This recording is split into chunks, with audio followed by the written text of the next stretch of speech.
మీ ఎలాంటి వ్యాపార ప్రకటనలకైనా వెంటనే మా ఛానల్ సంప్రదించండి. అందరికీ నమస్కారం. ఈరోజు మన స్టూడియోలో సుప్రసిద్ధ జ్యోతిష వాస్తు పండితులు బ్రహ్మశ్రీ డాక్టర్ నాయకట్టి మల్లికార్జున శర్మ గారు ఉన్నారు.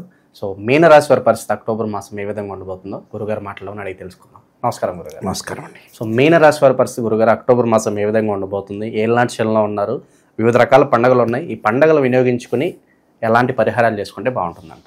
తప్పకుండా. ఓం శ్రీ గురుభ్యో నమః. ఓం శ్రీ మహాగణాధిపతియే నమః.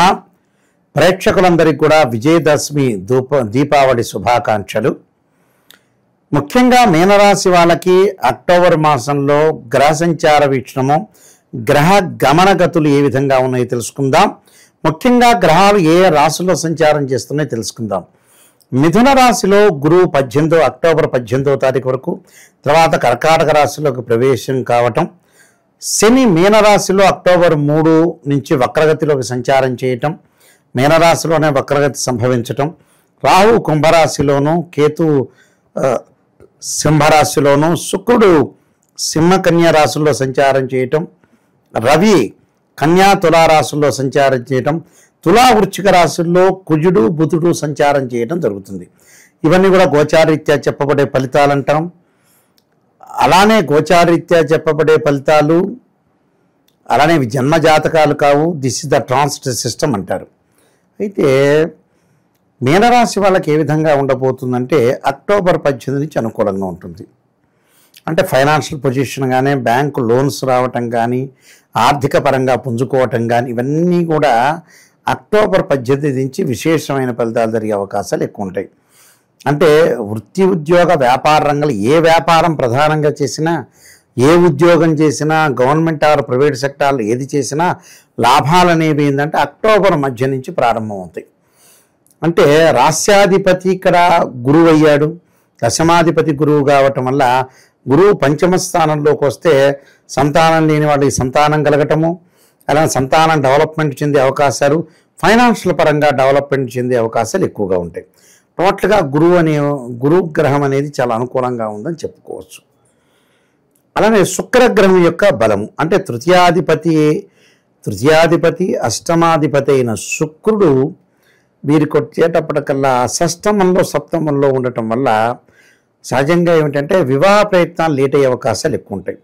వివాహపరంగా కొన్ని ఇబ్బందులు కలగటం ఒకటి, వివాహాలు కాకపోవటం, వివాహ సంబంధించిన బాధలు కలిగే అవకాశాలు, అలానే వాహనాలు కొనుగోలు చేయలేక, బంగారు ఆభరణాలు కొనుగోలు చేయలేక మానసికంగా బాధపడే అవకాశాలు ఉంటాయి.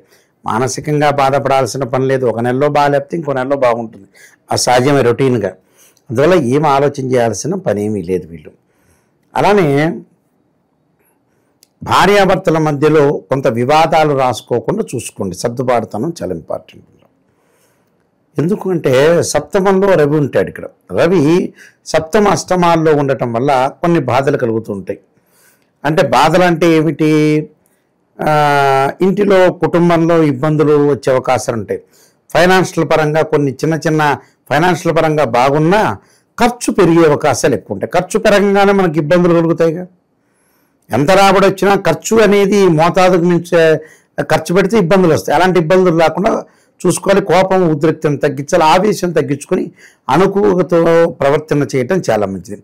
బుధుడి యొక్క ప్రభావం వల్ల వ్యాపారం అనేది అనుకూలంగా ఉంటుంది. ఏ వ్యాపారం చేసినా చిరు వ్యాపారులు కానీ, బడా పారిశ్రామికవేత్తలు కానీ, ఎలాంటి వాళ్ళైనా అనుకూలంగా ఉండే అవకాశాలు ఎక్కువ ఉంటాయి. సో బుధుడు మిశ్రమైన ఫలితాన్ని ఇస్తాడు. రవి పెద్దగా అనుకూలంగా లేడు, గురువు బాగున్నాడు. శుక్రుడు కూడా మిశ్రమైన ఫలితాన్ని ఇచ్చే అవకాశాలు ఎక్కువ ఉంటాయి. కాబట్టి శని యొక్క ప్రభావం అయితే తగ్గుతుంది. శని అక్టోబర్ 3 నుంచి శని వక్రగతిలోకి రావటం వల్ల కొద్దిగా ఆరోగ్యపరంగా వెసులుబాటు జరిగే అవకాశాలు ఉంటాయి. అనుకున్న పనులన్నీ కూడా సర్వత్రా విజయం లభించడం, పనులలో ఆలస్యం లేకుండా ఫాస్ట్ మూవింగ్లో అయ్యే అవకాశాలు ఎక్కువ ఉంటాయి. రాహు యొక్క ప్రభావం వల్ల ఖర్చులు పెరిగే అవకాశాలు ఉంటాయి. ఖర్చులు పెరిగినా కూడా మళ్ళీ ఆదాయం పెరిగే అవకాశాలు కూడా ఉన్నాయి. కాబట్టి ఎలాంటి ఇబ్బందులు లేకుండా ఉండే అవకాశాలు ఎక్కువ ఉంటాయి. కేతు యొక్క బలం వల్ల శత్రులు మిత్రులుగా మారటం, ఇళ్ళు భూములు కొనుగోలు చేసే అవకాశాలు, అంటే ఏదైతే డబ్బు అనేది ఉందో ఎసెట్స్ రూపంలో చేంజ్ అవుతుంది. చరాస్తి కాస్త స్థిరాస్తిగా కన్వర్ట్ అవుతుంది. స్థిరాస్తిగా కన్వర్ట్ కావటం మంచిది, ఏం ప్రాబ్లం ఏం లేదు. అంటే కొన్ని మంచి పనులు జరిగే అవకాశాలు, అంటే టోటల్గా మీనరాశి వాళ్ళ మిక్స్డ్ రిజల్ట్స్ అంటారు. అంటే మిక్స్డ్ రిజల్ట్స్ జరిగే అవకాశాలు ఎక్కువ ఉంటాయి. కుజుడి యొక్క ప్రభావం వల్ల భూములు ఇళ్ళు అన్నీ కూడా కొనుగోలు చేస్తారు. అన్నదమ్ముల మధ్యలో సఖ్యత బాగా పెరుగుతుంది, పిత్రార్జితం బాగా కలిసి రావటం. కానీ మానసికంగా ఏదో రకంగా బాధపడి సంక్షోభంగా ఉండే అవకాశాలు ఉంటాయి. మనం మానసికంగా బాధపడకుండా చంద్రుడి యొక్క ఆరాధన చేసి బియ్యం దానం చేయటం చాలా మంచిది.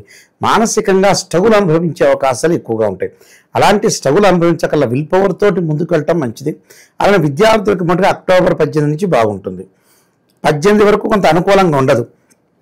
చదువు మీద శ్రద్ధ లేకపోవటం, వేరే వ్యాపకాల మీద ఉండటం, చదువు మీద కూడా శ్రద్ధ అనేది చాలా ఇంపార్టెంట్.